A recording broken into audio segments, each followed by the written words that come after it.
I thought we were escaping a cold front in Florida. I was 60, and I came to Milwaukee. First of all, this has to be a conversation. At any time that you want to say whatever you want to say, a question, a comment, please feel free. It would not be that fun if I'm just talking and you're listening and listening. Anytime, anything that you want to share is more than welcome. We're going to be following more or less this schedule here, but it is not set in stone, and we will have a break. But again, the most important part is that we have a conversation. We are all here because we care about people. We care about people. We want to help our fellow men because it's a commandment of the Lord to love others as we love ourselves and to love God above everything else. But sometimes we not necessarily know how to do it, you know. Sometimes I say that we Christians go from the heart to the muscle, you know. We feel sorry for people and we give them stuff. That's more or less what happens most of the time. And we need to learn how to do it in a different way. But before I go into a discussion of these ideas, I would like to tell you a little bit about my own story, my own life, as a context for you to understand why I do what I do today and why the Freedom and Virtue Institute.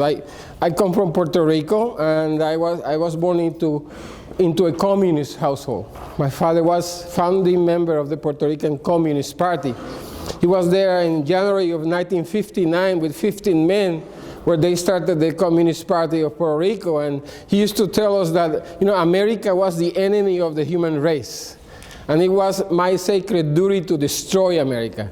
And every decent, good person will fight against this country, and I believe him. He's my dad. I believe that with all my heart. I have many memories of those years of selling propaganda, seeing my father go to Cuba, because the Socialist Party of Puerto Rico, a Marxist-Leninist organization, was heavily aligned with the Cuban Revolution. Having my father gather us 4 kids in the home to listen to the never-ending speeches of Fidel Castro when you are 5 years old, 7-hour speeches, you know.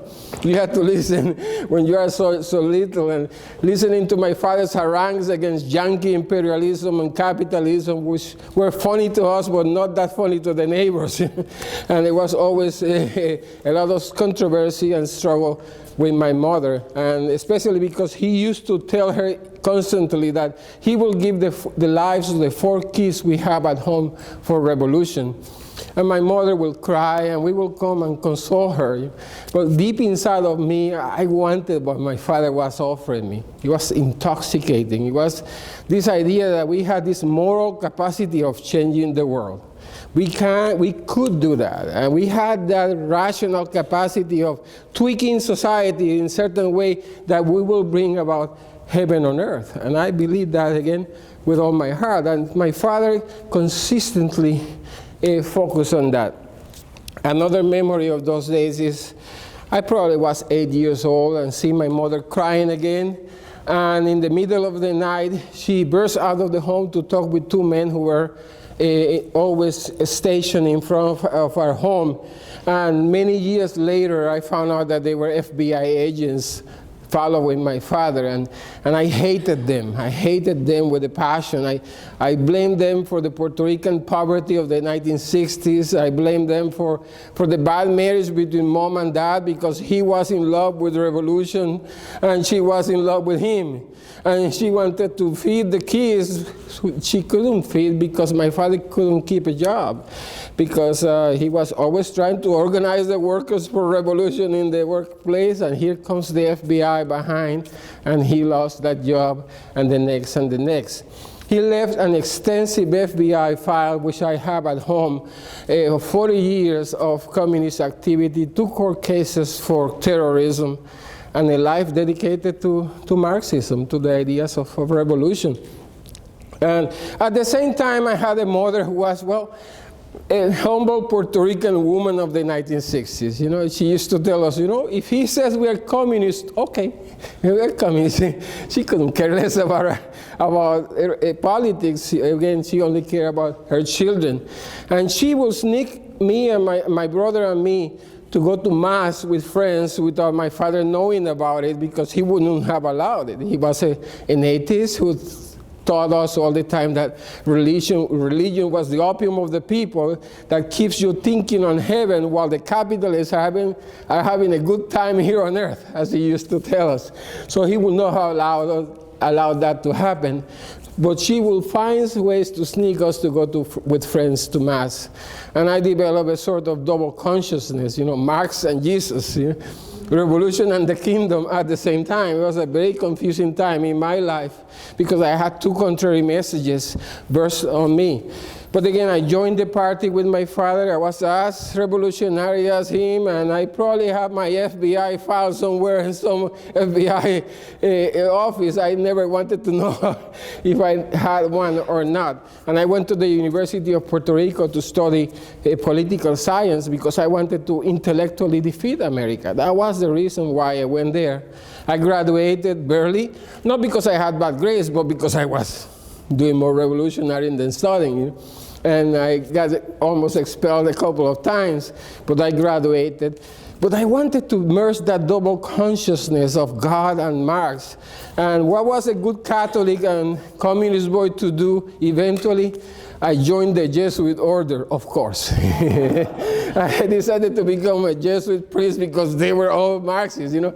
I didn't always knew if they believed in God or not, but I knew that they were radicals.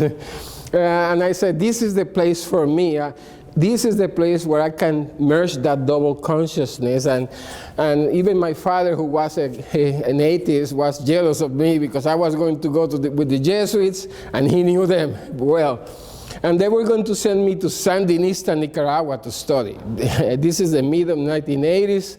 Liberation theology was brewing across Central and South America, and the Jesuits were at the heart of that effort. And Sandinista, Nicaragua was just the heart of the revolution, where, you know, liberation theology had been basically created by priests and pastors who went to the universities in Europe to be in Rome and developed that theory there. Many people think that liberation theology started in the favelas and barrios of Central America and South America. No, it started in the universities of Europe. It's a European construct that was imposed on Central and Latin America. And I was going to be studying with the Masters of Liberation Theology, who were professors at the University of El Salvador, right there in the border between El Salvador and Nicaragua. Ignacio Yacuría, Juan Luis II, Gustavo Gutierrez, these are the men who basically invented liberation theology. And I was going to be basking at their feet. So I was looking forward to do my first vows as a Jesuit, and I was going to go to Nicaragua. However, it never happened. I did my vows. However, something happened, and those of us who are a little older remember the 7 Jesuits who were murdered in El Salvador in 1987. And I was going to be living in the home where they were massacred. And so out of concern for us, they did not send us to Nicaragua. They wanted to send me to Fordham here in the United States. And I say, I'm not going to America. I hate America. I hate the guts of the monster, as we used to call this country in the party. I'm not going there. So I immediately quit seminary. I did not want to be a priest. I wanted to be a Jesuit priest in Nicaragua fighting America. That's different. That's very different. So I quit seminary, went back to my little town in Isabela, Puerto Rico, angrier than ever at the world and America. But eventually I wanted to study and further my studies, and some friends of mine convinced me to come to America anyway, and I decided to come to the guts of the monster, and I landed at the University of Southern Mississippi, of all places. So you can imagine this black Puerto Rican boy who hates America lands in Dixie. You know? All my fears were going to be realized. I couldn't take the language. That's not English, what they learn, what they speak there. And I couldn't take the culture. I couldn't take the food. I couldn't take that which you call coffee, you know. Those things were very culturally challenging for me. At the same time, I always say that my lungs were filled with the air of freedom when I came for the first time here to America. Because for the first time in my life, I had the opportunity to challenge the safe assumptions of my ideology. And many times we don't have that opportunity in life, you know. We live in a place, in a context, we think that things are the way we have always understood them to be. And to change that, to alter that, it's not easy. You know, I always say that ideologies are like a filter through which you look at reality. You know, it's like a comfortable pair of glasses that you don't want to get rid of them. And it's very painful to just to get rid of those glasses and then put on a new pair of glasses. And that's what happened to me. I did not want that to happen, but that happened to me. I embrace a different filter to look at reality with new eyes, with a wonderful, different and difficult way of looking at existence. But more importantly, I learned a new anthropology. I learned a new vision of the human person, and that's what I want to communicate with you today. There is a new and different way of looking at the human person. You know, as a Marxist, you know, my dignity lied in being like a faithful drop in a great wave. And the great wave was revolution. And as long as I did my duty as a revolutionary within that wave, my life had meaning and value. But apart from that wave, I was nothing. I was a curious accumulation of atoms destined to nothingness. And that is the vision of the human person when we see the person as a collective. And that's what many times we do when we talk about the poor. You know, we are already boxing people into a tremendous set of assumptions about that group of people. And we don't care to get to know the person in front of us. You know? We don't get to see the person because all those assumptions come to the forefront when we use this collectivist understanding of the human person. But in America, I began to see a new understanding that places the individual person as unique and unrepeatable, made in the very likeness and image of God with the moral capacity of self-realization. Each one of us has that moral capacity. And if you don't believe that about the poor, I recommend you to get a different business. You don't really believe that people have that moral capacity of making choices for a better life. You are going to hurt them trying to help them. Because you don't understand the human person. Each one of us unique and unrepeatable, made in the image and likeness of God. Why is that? Because we have reason, first of all. We have reason. We can create entire universes in our minds. We can recreate the environment in our minds. Think about the iPhone. We cannot live without those phones today. It started in the mind of a teenager. Started in the mind of a young man who invented something in his mind and came to fruition. And we mirror our Creator, who is the Logos, who is reason itself. And the second capacity we have is the volitional capacity of making choices. That we can move ourselves in this direction or the other direction. And we can put our hands into the dirt and we can recreate our environment. We become co-creators with God Himself. We mirror our Creator in that double capacity, and that is individual. And if we don't understand that, we will hurt the poor trying to help the poor. How that happened for me? Well, I come to America, I go to classes. I remember going with my tape recorder to class to try to understand what the professor will say. I will go to my room and try to listen to the classes again and again. I had good grades. And one day they called me to the dean's office and offered me an assistantship, paying me all my studies. And I said, this is not supposed to be happening, I hate their guts and they're rewarding me. This is not supposed to be happening. But I began to see that connection between reward and accomplishment. And something? We have severed that connection in trying to help the poor. We sever the connection between what we do and what we get. And it's an emotional attachment to the idea of rescuing the poor from their poverty. So we Christians, there is only one Savior, and it's not you. We are not supposed to rescue the poor or save the poor. We are supposed to be there with the one who suffers. That's the meaning of compassion. Literal meaning of compassion. Compassion means with the one suffering. We are called to suffer with the poor. And that's tough to do. It's easier to feel sorry for them and give them stuff, But what is difficult is to suffer with them, to walk side by side the poor. And I walk with you as you live your life, and when I see you weak need and faltering, and then I come and I hold you and rescue, I love you, and then I let you go. It's your life, and it's your responsibility. God expects you to take charge of your life because He created you individual with a unique moral capacity that mirrors Himself and calls the poor to fight for their own lives. So we are supposed to be journeymen, not rescuers.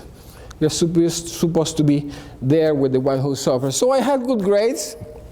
They called me to the dean's office, and that happened to me. And the second thing that happened to me was that I began to observe that thing that you call poverty here in America is a joke.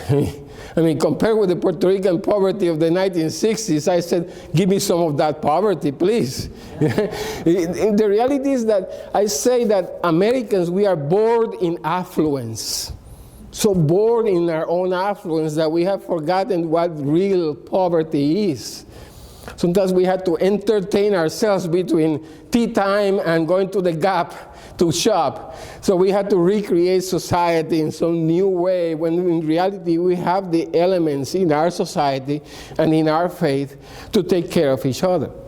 But what happens is that, again, we have lost sight of the individual dignity of every person. And as I'm discovering these ideas about the human person, and it's beginning to shatter my life, because when you are a Marxist, a real Marxist, your entire identity is tied to that. To surrender that is to betray who you are.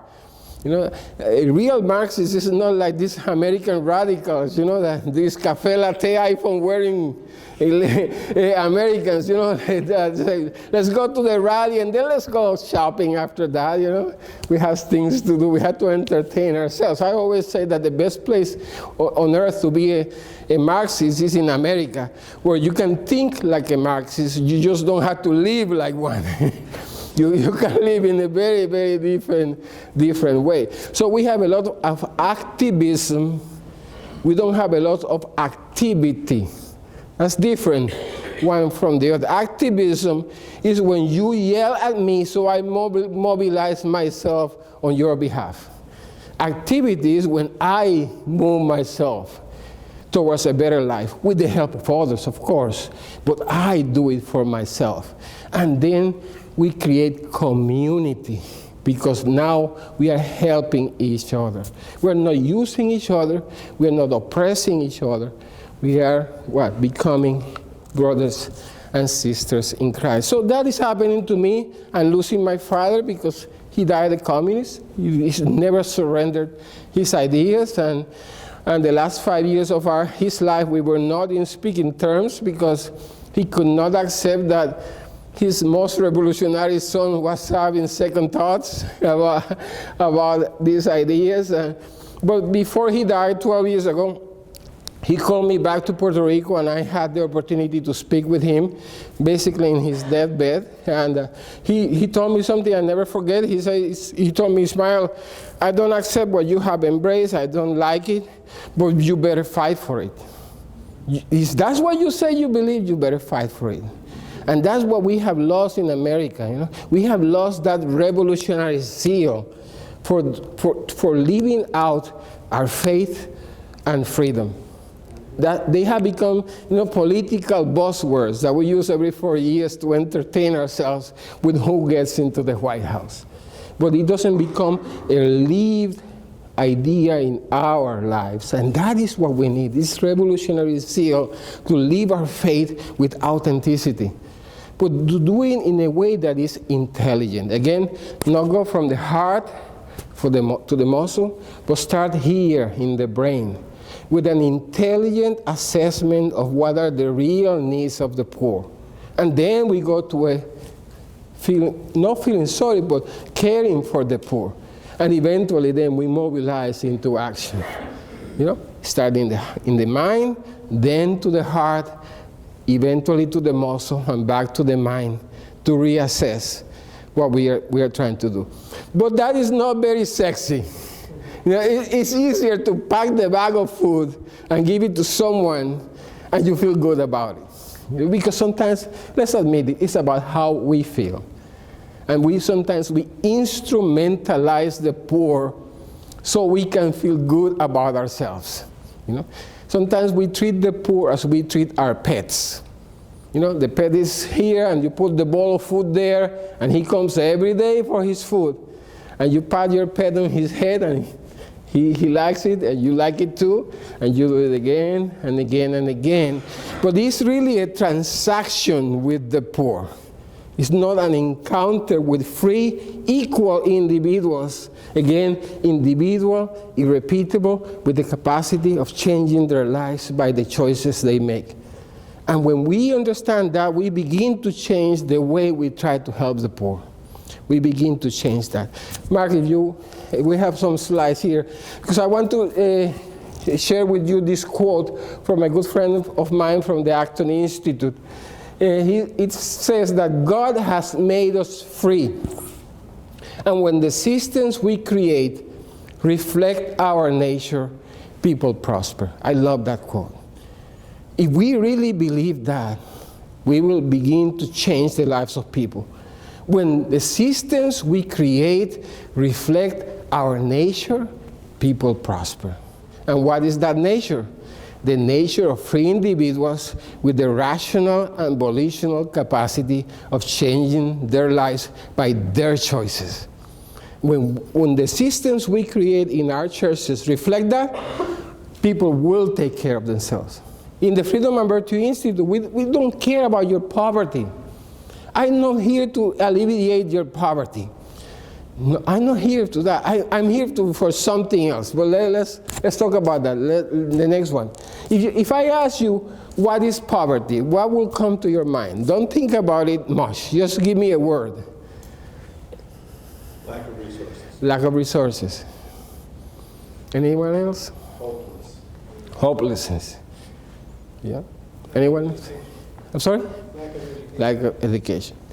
This is not a trick. No, it's not a trick question, okay?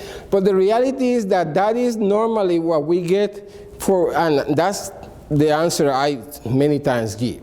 But you think about it, if poverty is a lack, all we need to do is to fill that hole. If poverty is a lack, what we are focusing is not on the person, but on the need. You see, we are feeling, and then we're seeing poverty as if it is some kind of affliction, and we are the doctors with a pill, and then there is a hole of need. I feel the need, and then poverty should disappear, no? But we know that doesn't happen. Why is that? Because many times we focus on the problem, then our program, and then we look at the poor. We focus first on the problem, then the program, and eventually the person. It has to be the opposite, We look at the person first, and then we look at who the person is and what are the circumstances of the person. And that is the order to do this the right way. Let's go to the next one. That is the question. That is what I am interested to see, and that's a question we never make. What is human flourishing. That's what excites me. And that is what I'm interested to cure. Not to cure, but to address. Because when people flourish, their poverty will be taken care of. You see, when I care about your poverty, I'm caring about the lack, about the empty hole, not about you. But when I see you flourish, we know when someone flourishes, we immediately see that person and say, that person is going places. We know that. And we know when someone is languishing too. We can recognize it. It's hard to define, but we immediately see this person is languishing. There's something missing in the life of this person. But when we try to help people flourish, then suddenly all kinds of solutions to their problems come to the forefront. But we don't ask that question. And the second question we don't ask is, how is wealth created? And when we are trying to help the poor, we should ask that question. You know? Isn't that the question we ask about our children? We ask that question. We raise our children to go to school, to get a good job, and make a lot of money. And we are concerned about their economic well-being, aren't we? But for the poor, well, how can I give you food today? How can I treat you differently? This is what we have done in America. This is through compassion. I'm walking down the road with the sandwich in my hands, and I see someone on the side of the road hungry. And I move to compassion, deprive myself of what is my property, my sandwich, and I voluntarily give it to the poor person. Immediately we have a community of persons that is created. Two strangers become brothers because I did it voluntarily. It's what's mine. And I'm depriving myself of my property and give it to someone else. And I will do it again. Because it's mine, I know it's the right thing to do, and it feels good in that order. It's mine, it's the right thing to do, and it makes me feel good. And the person who receives feels compassion or gratitude. You know, this person didn't have to give me his property. You know, thank you. Thank you for what you have done to me. Gratitude comes out. And maybe I'll change my life, and I can do the same for someone else. Maybe I can do that. But this is what we have done in America. I'm walking down the street with my sandwich, minding my business. I look to the side of the road and see someone hungry and in need. And before I can do anything, here comes running the government commissar. He snatches the sandwich from my hands, and he gives it to the poor person. We have a totally different relationship now. I am no longer very happy about the situation. Someone else deprived me of my property, and they decided what to do with what's mine. You know? And what do I do next time? I hide my sandwich. And we are getting ready to hide our sandwich in April 15, don't we? That's what we do every April. We hide our sandwich. I don't know anyone who hires a CPA to say, find how I can pay more taxes because the poor are in need. We hire them because we want to hide our sandwich from them. You know? And what happens is that we have a transaction here. We don't have an encounter. And then the poor are out there. Don't come too close, but we take care of you. You gotta pay my taxes. We have all these bureaucracies of compassion of the government. They're taking care of you. You know, you're expecting me to do more. Don't come too close, but you know, I'm compassionate. I'm doing something for you. And what happens with the person who receives? I don't have to say thank you to you. The good commissar gave it to me. It must be mine, you know. And you expect me to eat this sandwich without a drink? No, go back and take more from the same guy so I can have my own. So the gift becomes an entitlement, and it's a never-ending one. You know, if you believe in those bureaucracies, that's okay with me. Maybe they work, maybe they don't. But don't call that compassion. That's what I'm saying. Don't call that compassion. Because that's a transaction. It may be an effective transaction or not. But compassion is only when you see people face to face and you have that encounter with the poor. That is what we Christians should aspire to do. And that's what we are need to find ways to do it effectively. Let's talk about poverty in America. By 2010, we had about 48 million people who were in poverty in America. Today is way over 52 million people who are defined as poor in America, about 16% of people. But what happens with that information? It doesn't tell us anything about the person in front of us. It's simply a bureaucratic exercise where some bureaucrats in Washington have said, well, anyone making less than this line here is poor. Anyone who makes over that is not. And they're always shifting and moving that line and sending people into poverty by decree. Because if they change the line, then you suddenly are poor, and yesterday you were not. And what happens with the politicians? What do they want? They want that number to go down or to go up? You tell me. Depends on whether you're socialist or conservative. Well, putting that aside for the moment, the reality is if you're a politician, if you want power, what do you need? More people dependent on you or less people dependent on you? You want more people dependent on you. The problem also with non-profits do that too. Imagine I have a non-profit to give food away. What do I need for my budget to grow? More hungry people or less hungry people? You tell me. What do I need? I need more hungry people. Sometimes we are invested in the problem we are trying to fix. It's not intentional. I'm not saying this is a mean-spirited, intentional exercise. It's simply the way we have created our systems, and our systems do not reflect the nature of the human person. Forget about what government does. What we as Christians will do in our ministries. Let the government do whatever they want to do. I don't care about that. What will we do in our ministries? Will we have these transactional systems, or we will create systems of encounter? That's the question that we need to make to ourselves. I believe in the welfare state. I don't believe in the welfare state but to be ended tomorrow, like immediately. But I believe that we need to begin to move away from it. Why? Because the values of the welfare state are not necessarily the values of the kingdom. And not necessarily the values of the kingdom. Let me give you an example. If we're going to have welfare, okay, let's put that out there. Why don't we, I don't believe in it, let me be honest, but if we're going to have it, why we do it the way we do it? You enter into the manacles of the welfare state, okay?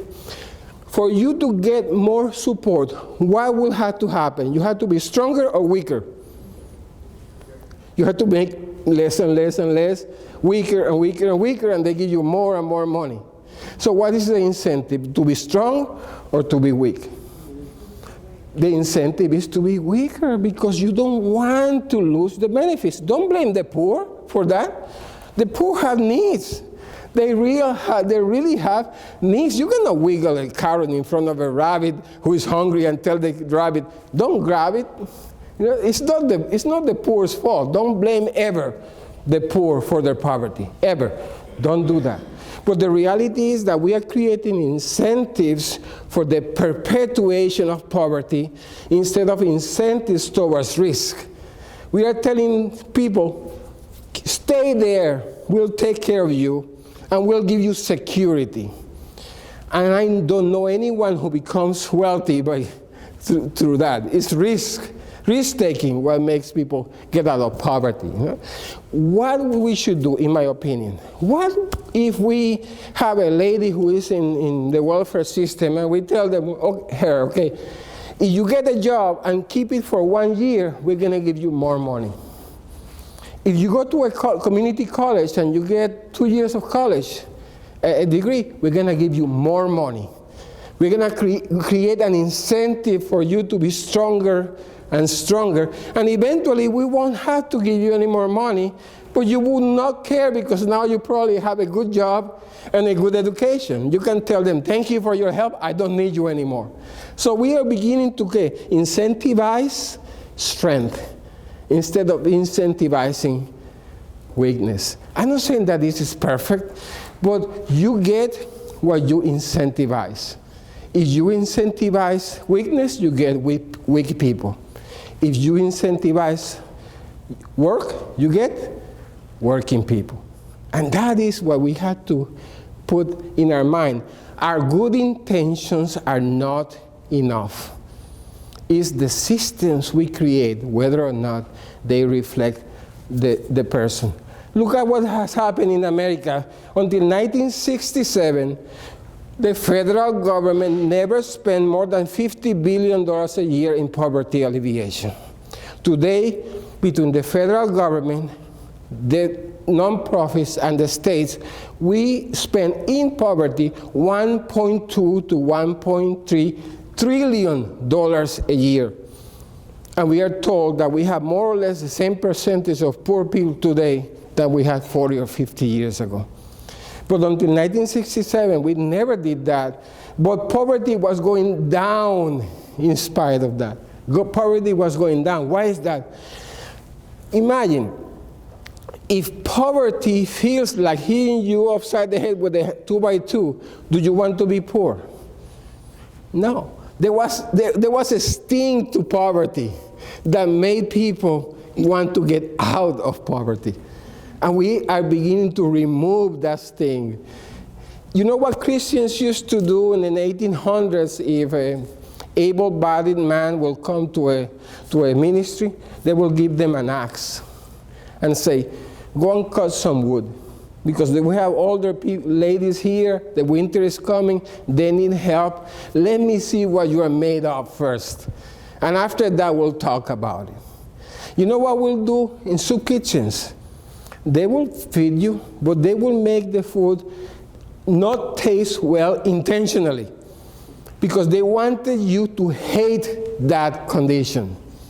They wanted to keep you fed, but they wanted you to hate the condition of poverty so you will want something better for yourself. Today, what we give the poor Ritz-Carlton quality food for free. I don't know about you, but I stay at the Ritz-Carlton. I stay there. You see, we are creating an incentive towards the perpetuation of poverty instead of an incentive towards uplifting the human spirit. That should be the key. That should be the goal, the uplifting of the human spirit, not the alleviation of poverty. Because when the spirit is uplifted, poverty will be taken care of. So again, that's the reality of poverty in America. But there are certain components that we should know about how to help the poor. Number one, respect the poor. Stop feeling sorry for people. Stop feeling sorry for people. Respect them as full human beings capable of changing their lives by the choices they make. Let me give you an example of a good friend of mine in the ministry in Joplin, Missouri. I don't know, you know Water Gardens, Jay? You know what they did? They used to have a thrift store. And the thrift store was there to give clothing and food for free to the poor. And they transformed the ministry. They did our training too. I think that we a little bit cooperated with that. But you know what they do now? They have a thrift store. But every piece of clothing in that thrift store has a tag that says hours of work if you want this shirt. And they created shops there where the poor come to work. They do bags of coffee. They do jewelry. The poor come to work every day, and at the end of the day, they can shop in the thrift store. They earn the right to do that. You see how different that is? The need is being met because they have authentic needs. The poor have real needs. But how they do it? By involving them in the process of meeting those needs.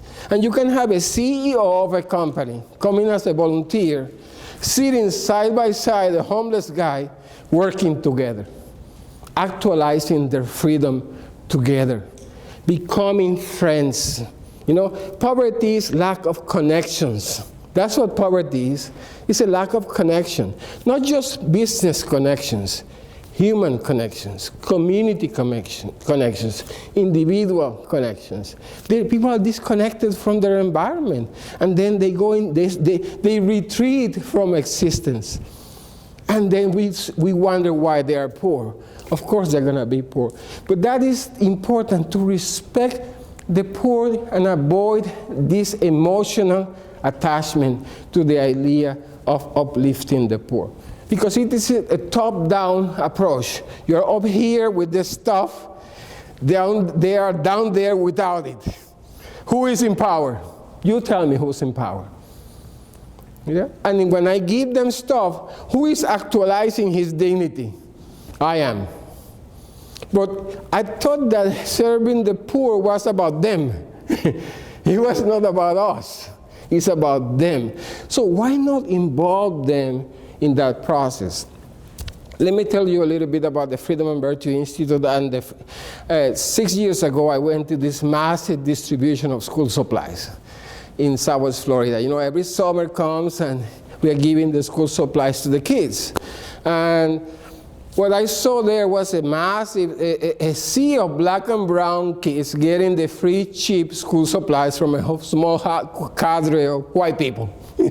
let's be honest here. And I said, there's something wrong here. You know, I don't like that. Everyone was celebrating. I was fuming. I said, no, I want to be in the giving end. It feels better. It feels better when you are in the giving end. Why is always us in the receiving end? I don't like this. It doesn't have to be this way. You know, why is always us minorities in the receiving end? And I ask myself, what are these kids learning? You tell me, what are they learning? They are learning that there is benefit at the end of the long lines of dependency. That the normal way of meeting my needs is that I stand in line and strangers give me stuff. It doesn't come from me. It doesn't come from my effort. It doesn't come from mom and dad. How do you think an African-American man feels when you come for Christmas with a brand new bike and in front of him you give it to his children? How do you think he feels about that exercise? He'll say thank you and he'll smile while he's dying inside. He's dying inside because he knows it's his responsibility. And we don't have an encounter with him and respect him as a full human being capable of changing his life by his choices. But what I saw there was that transaction, and it dawned on me, why don't we make them work for it? Why don't we make them work for it? Instead of calling them every summer, be here at 10 o'clock, smile, and we'll have the school supplies for you. Why don't we have a relationship with them throughout the year? We started the self-reliance clubs. We go to the public schools and Christian schools. We don't change anything in the school curriculum because we have learned that freedom is in the everyday affairs of people. We don't have, it's not a contraption that you hammer into reality. It's taking a new pair of glasses and seeing reality through a new glass, through a new lens. Ismael, Yes. I ask a question? Absolutely, anytime. Will you address the issue of the competing forces for the poor? Because in my situation, I can say to the individual, hey, you need to work for it. It's like, thanks, I'm going to go down to the street to this other gentleman that'll give me what I want. And so there's no engagement and there's not a leading to introduce the person to Jesus through a relationship. So I'm constantly competing. I'm glad to be someone who says, you need to work for it. I don't know that anyone will darken my door, and our reputation becomes, that's that hard-nosed church down the street. But you can get food over there without addressing them. So I'm struggling in the sense of relating, human dignity, love that. Hard work, love that. Competition, I lose. Well, I agree with you, and I have been there. But I am convinced that if we become lights in the darkness, eventually people will catch on that light. And we need to become that light that begin to convince others, other pastors, other people in the community that this is different, that we should do something different. That's what I left. One of the reasons I was in a Catholic ministry that my bishop used to tell me, Ismael, don't be controversial, just give the food away. And I kept telling him, no, if I'm not controversial, I'm part of the problem. I'm not going to do it. And if I lose, I lose. I left my job. We started the Freedom and Virtue Institute without a penny, and we're celebrating 10 years of existence. And my budget is now larger than my budget was when I left that ministry. So we need to take that risk. You see, it looks like we are losing, but we are not losing in reality. And people catch on that fire. That's what I believe also, that this training should be area-wide. Because you can have a good after school here and 100 not good ones. But if you change the mindset of an entire region, then the poor have no way to go but to go to one who believes like you do. I believe that it's going to be struggle, risky, but in the end, we will win this because it's true. If what we say about the human person is true, then we are in the right path. If not, then we are not, but it's true. Because the Lord doesn't lie, about when He made us free and capable of changing our lives. It's a matter of taking that challenge and making it happen. But that happened with the Self-Reliance Club. We started the club with one club only in a very poor area. We learned from that. The kids will join the club. We will adopt an existing activity in the school. We will not change anything in the curriculum of the school. For example, the arts class. The kids are creating wealth every day in arts classes, and they don't realize that they are creating wealth.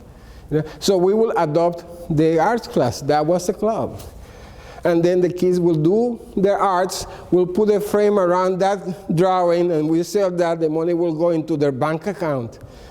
And they earn the money. And at the end of the school year, what we do is that we have this field trip to a bank where we hand them their earnings at the door. They open their own bank account, and now they can buy their school supplies. They can do whatever they want because it's their money. They can use the money to meet their needs. The need is met, but it's met by themselves. And I am convinced that even generosity will be sparked.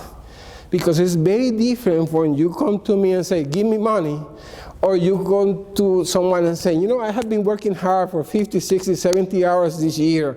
Look at how much money I earn. Will you help me? I believe that the generosity of good Christian people will be heightened because they see the effort that people are putting into. I feel your pain, and I understand what you're saying, but we need to take that risk. And take that leap of faith into a new understanding of how to do this that respects the poor. As a black man, I'm tired of people feeling sorry for us. I'm married to an African American from the south side of Chicago. We have a daughter. We are covered, I tell you. But and my daughter graduated from Bishop Borough High School with 4.7, and great. Let me brag about her for a moment. She was an excellent student, and she was going to college.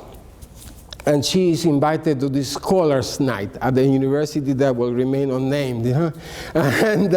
And she was so proud, and she had this weekend at that university. My wife went with her. And when she goes there, she sees a room full of only black and brown kids. And she asks, this is strange. There are no white scholars in this university. Well, lo and behold, she learned very quickly that it was a gimmick to get us Negroes into the university. But there were kids there with 2.2, 2.3. Some bureaucrat needed a percentage of us there. so they could punch their diversity label. And they were using her. They did not see her. They saw their skin, their right skin color. And that is degrading. You know, she packed her bag and she told them, you know, I don't want to come here. You don't see me. You know, why should I have 4.7 if you will get me in with 2.2? What is the incentive? Again, to perpetuate our weakness in the name of helping us. In America, we have gone from evil exclusion because of race, evil exclusion, to inclusion because of race. And we miss the person in front of us. We miss the person in front of us. You know, there's an expansive and yet shallow sea of color, and we are drowning in 2 inches of inconsequence. You know why? Because we have missed the person. We have missed the unique and unrepeatable human being. You know? And my color cannot be wrong because God doesn't make mistakes. But that's not me. That's not me. And I don't care what color we're talking about. And that is not the way to help people. That's not the way to affirm the dignity of every one of us. We are brothers and sisters in Christ, human beings made in His image. End of story. End of story. Imagine, you know how diversity trainings are in America? I'm telling you all what makes you different than me, and expect me that I will appreciate you. You know, I can have a PhD in Guatemalan history and hate the guts of Guatemalans. You know, information is not going to make you appreciate you. You know what makes me appreciate you? That I see you as equal to me because you are a human being made in His image.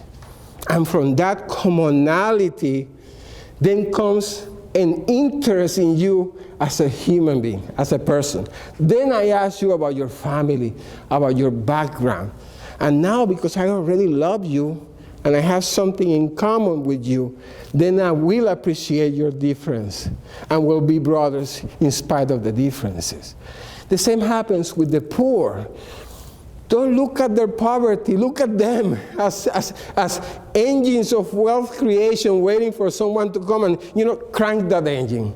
That's what we need to look at the poor, as engines of wealth creation, capable of making choices. Imagine that you go to a ministry as a poor person, and instead of telling you, how may I help you, they greet you telling you, you know, I'm so glad to see you. We were waiting for you. Imagine, the person who was in need now see himself as needed, as having something that someone wants and needs and aspires to. And that changes the relationship. Of course, sometimes people need food, and that's what they need. But how are you going to know it if you don't have a relationship with them? What happens is that we begin to assume what people need. We assume what they need because we have given them the label of poor. And that is the wrong way of doing it. In my church, what happens when Christmas is coming? In my church, I have told my pastor, you know, Christmas is coming, we put a Christmas tree in the back of the church, and the Christmas tree has a piece of paper with a name. And the next Sunday, you bring the bike. And then we have created a bureaucracy that they grab the bike and they take it to the poor. You never met that family. You don't want to meet that family. You just want to feel good that you did something, you know. And it's good. I don't blame people for doing that. I don't blame people. Again, I blame the systems we have created. I am convinced that if we begin to tweak those systems and begin to offer people a different alternative, most people in our churches, because they don't want to see the kids without what they need, they will eventually respond. But it's going to take hard work and training and effort and baby steps. Don't tell people what you're doing is wrong. No. Offer them an alternative.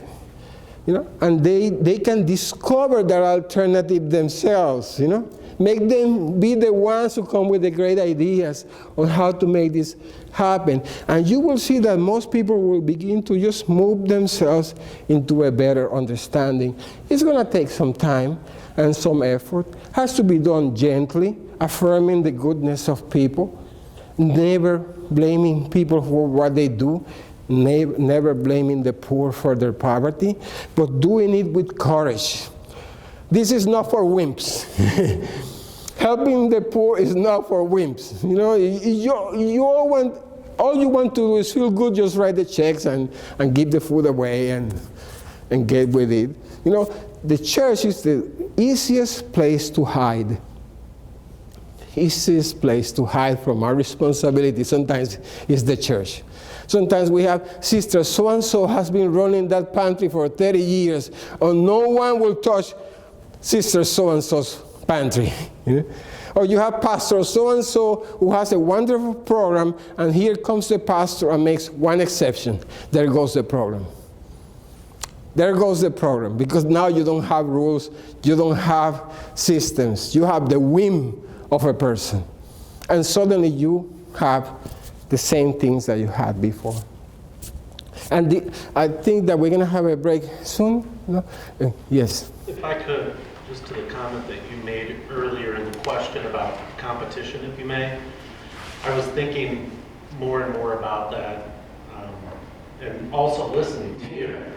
But an analogy, came to mind, and and I'm going to be extreme here in my characterization, but if we're waiting for someone to come to us, I think that reduces the chance of telling the story.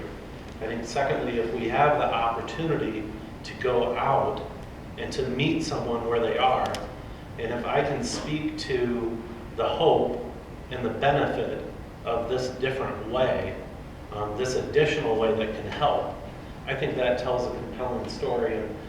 And since none of you know me here except for Jim, I'll go ahead and share just a very quick personal story that I think is relatable. So I was diagnosed with severe depression a few years ago, actually not even that long ago. I'm surprised I'm going to say this, but what the heck. I was abusing alcohol significantly, and I could call myself an alcoholic. I had some people suggest that this was the solution. It was medication, or it was going to a psychiatrist, and not having the proactive work. But then I had individuals who reached out to me and knew what I was struggling with and said, we have an additional tool, an additional solution. It's going to take work, but if you put in the work and you're willing to do it, here's what your life can be. And as you spoke about the poor and you spoke about what is human flourishing, I can't define specifically what flourishing is for me today, but I can tell you that I'm flourishing. And so my comment is, I think we can compete on this type of level, but it's telling the story and then it's explaining what the tools are to help them get where they need to be. And I don't know how that ties into what you're talking about. No, absolutely. I understand it's difficult, but I do believe that people catch on the fire when they see lives transform and people having a new, different way of doing things, and then we make allies in our region, and the media and things like that, and people see these new ways, and people then come and become allies and become part of your organization, and eventually you transform, change things. But this is, I think it's very important. We as Christians need to understand what human dignity really is. And that's the problem. Sometimes we don't understand. We always say, well, people have dignity, we need to help them. And then we justify that to just hand them stuff and give them stuff and more free stuff. And sometimes under the weight of the free stuff we dump at the poor lies their dignity, waiting to be awakened. It cannot breathe under the weight of the free stuff we dump at people. But What is human dignity? There are two sides to the idea of dignity. The first one is intrinsic dignity. We all have the same dignity because we are all human beings with those two capacities of reason and choice. But capacities are what? Just that. Are possibilities built in our nature by God himself. In that sense, we are all the same. But think about it. Then Mother Teresa and Hitler will have the same dignity because both of them are human beings. Hitler or Stalin or Pol Pot will be the same as Billy Graham or Mother Teresa. But we see the differences in dignity between them. Why is that? Because every potentiality in human nature is towards its actualization, no? We have potentiality to reason, but it's important what we choose to believe. And we have the capacity of making choices, but they are choices towards the good, So when we know the truth and do the good, then we complete our dignity. So there is an existential dignity that we give to ourselves by the choices we make. That's where Mother Teresa and Hitler part company. Even though they are both human beings with intrinsic dignity, they don't have the same existential dignity. But that is the one we never think about the poor. We think about the intrinsic dignity. And because they are all the same, we help them. But the problem is that then what are the needs that are going to be emphasized? Those needs that are equal for all human beings, which are biological needs. Food, shelter, clothing. All human beings need that. So we give it to them. But think about it. My dog also needs food and shelter. But we are more than dogs. When we emphasize on the existential dignity of the human person, that is when we realize that there is more to the story of dignity than simply that you are a human being in need. That there is something in you that is special, that makes you different than the dog, and then we need to discover it. And what happens also that we bureaucratize the exercise. What is bureaucracy? Simply is what the normal human response to complexity. That's what bureaucracy is. When things are too complicated, what we try to make sense of things. And how we make sense of things? We count stuff. We count stuff. That's that. If I know you need food because you're a human being. So I can count bags of food. And then I can tell my board, we had success because we gave away 10,000 pounds of food.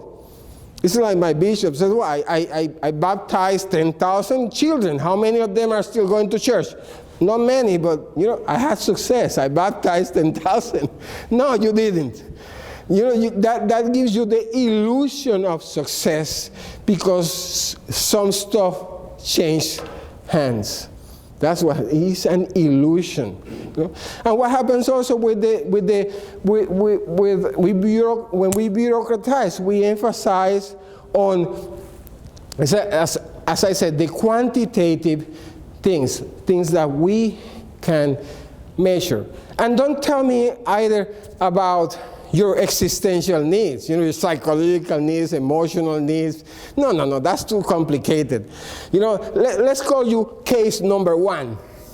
I can deal with case number one, not with Ismael Hernandez and all the stuff and the problems that each one of us is, So we depersonalize and we quantify. That's what happens when we are trying to bureaucratize. We depersonalize and we quantify, trying to deal with the issue. But the problem is that we are complex by nature. And it doesn't work. It doesn't work. Yes, ma'am.